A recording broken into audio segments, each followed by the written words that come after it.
Halo semuanya, kita bertemu lagi pada mata pelajaran Bahasa Indonesia kelas 9. Kali ini kita akan membahas tentang teks exemplum.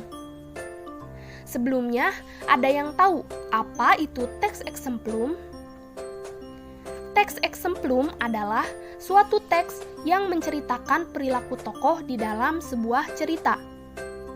Teks exemplum termasuk ke dalam karya sastra yang isinya menjelaskan tentang pengalaman hidup tokoh, berawal dari sebuah peristiwa yang dialami tokoh, dan kemudian dari peristiwa tersebut terdapat hikmah yang dapat diambil. Lalu, apa saja sih ciri-ciri dari teks exemplum? Yang pertama yaitu berisi terjadinya peristiwa yang tidak diinginkan. Yang kedua, adanya urutan peristiwa. Yang ketiga, mempunyai struktur lengkap. Dan yang terakhir, menggunakan bahasa naratif. Selanjutnya, struktur teks exemplum. Struktur teks exemplum ada 3 bagian. Yang pertama, orientasi, yaitu bagian pembuka atau awal teks yang berisi tentang pengenalan dari tokoh. Yang kedua, insiden, yaitu bagian yang di dalamnya berisi tentang permasalahan yang dihadapi tokoh. Yang ketiga, interpretasi, yaitu bagian yang berisi pesan moral, evaluasi, dan juga akibat dari masalah yang dilakukan oleh tokoh dalam cerita.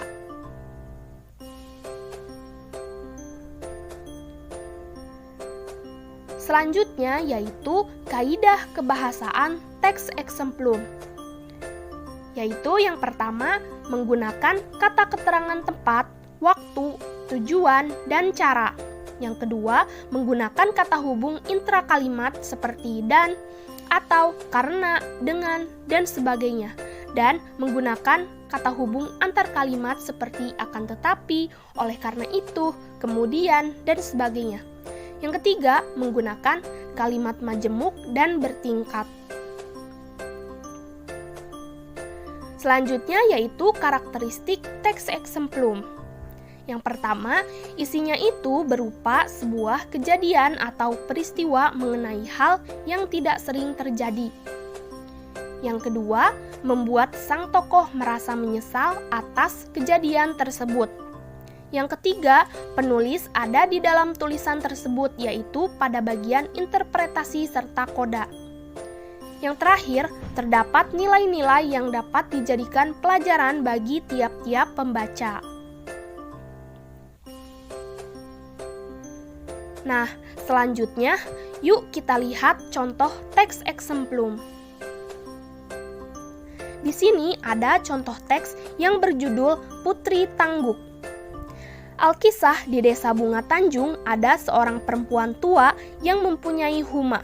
Humanya tidak begitu luas, hanya seluas tangguk penangkap ikan. Tetapi hasilnya melimpah ruah. Putri Tangguk nama perempuan itu. Ia memiliki 7 orang anak.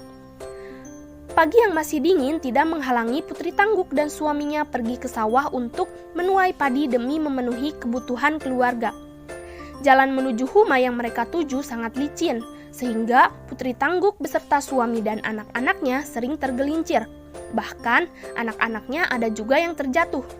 Perempuan setengah baya itu tampak kesal. "Jalan licin," terdengar Putri Tangguk menyumpah. "Hari ini kita tidak perlu lama-lama bekerja.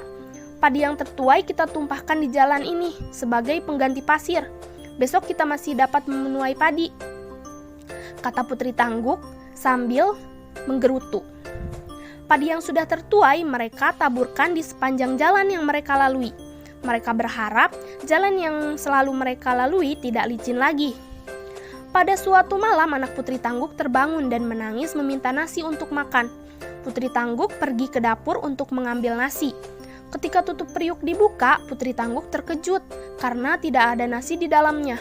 Kemudian ia berjalan menuju lumbung yang digunakan untuk menyimpan beras dan padi. Ia sangat terkejut ketika melihat lumbung itu kosong. Dengan setengah berlari, Putri Tangguk menuju lumbungnya yang lain. Ia semakin terkejut karena di dalam ke-7 lumbung padi yang dimilikinya tidak sebutir beras atau padi pun yang ditemuinya. Setelah menyampaikan apa yang ditemuinya itu, Putri Tangguk dan suaminya bergegas berangkat menuju rumah mereka. Akan tetapi mereka sangat terkejut karena tidak sebatang pun padi ada di rumah mereka. Dalam keadaan sedih, Putri Tangguk pulang ke rumah. Kesedihannya semakin bertambah ketika mendengar tangisan anak-anaknya yang kelaparan. Putri Tangguk jatuh miskin akibat kesombongannya dengan membuang-buang padi semaunya di jalan yang dilewatinya. Sebagai ciptaan Tuhan yang Maha Kuasa, manusia tidak boleh sombong dan angkuh. Manusia tidak boleh menghambur-hamburkan kekayaannya karena semuanya merupakan anugerah dan titipan Sang Pencipta. Putri Tangguk yang pada mulanya sangat kaya jatuh miskin karena kesombongan dan keangkuhannya.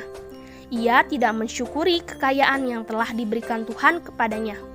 Nah, pada teks tersebut, mana saja sih bagian-bagian yang termasuk orientasi, insiden, dan interpretasi? Mari kita simak. Pada paragraf pertama merupakan bagian orientasi, karena berisi pengenalan tokoh yaitu Putri Tangguk.